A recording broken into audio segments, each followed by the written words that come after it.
Polynomial. ठीक है, हम लिखते हैं 4x प्लस 7, 4x प्लस 7। ये पोलिनोमियल किस में है? तो x में है। किस में है जी? ये x में पोलिनोमियल है। समझ में आ रहा है कि नहीं आ रहा है? ठीक है, किस में है? x में है। अब आपको हमेशा याद रखना पड़ेगा कि जो ये x है इसे हम लोग बोलते हैं वेरिएबल। क्या बोलते हैं जी? बात समझ में आ रहा है? मगर वेरिएबल का मतलब ये होता है कि इसकी वैल्यू हमेशा चेंज होती रहेगी। समझ में आ रहा है? ये जो नंबर होता है ये कांस्टेंट होता है। क्या होता है? कांस्टेंट हो गया, मतलब ये फिक्स नंबर होता है। यहाँ भी 7 रहेगा, कहीं किसी से भी पूछोगे तो इसका ये क्या होगा? 7 होगा। अगर हम x बोले आपसे तो x बोलेंगे तो x आपका क्या होगा? आप ये बोलेंगे, आप बोलोगे 1, तो इनका मतलब ये बोलेंगे 2। समझ में आ रहा है? मतलब आप x के ऊपर 1 रख सकते हो, ये 2 रख सकते हैं, 3 रख सकते हैं, 4, मतलब अलग अलग वैल्यू आप रख सकते हो अपने हिसाब से। बट ये 7 की जगह पे 7 ही रहता है। समझ में आ रहा है? वेरिएबल किसे कहते हैं और कांस्टेंट किसे कहते हैं? ठीक है, किस में है? तो ये x में है। किसमें है जी पोलिनोमियल? ये x में पोलिनोमियल है।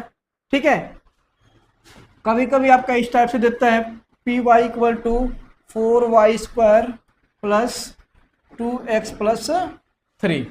समझ में आ रहा है? तो ये भी पोलिनोमियल है। किस में है? y में है। किस में है जी? y में है। समझ में आ रहा है? क्लियर? अब अगला देखो, अब हम बात करते हैं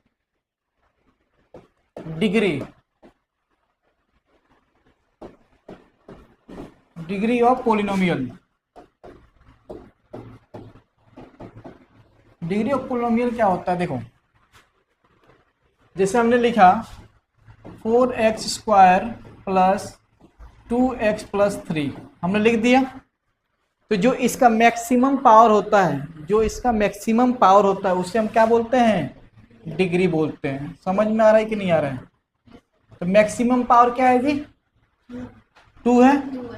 क्या है? तो इसकी डिग्री क्या हो गया?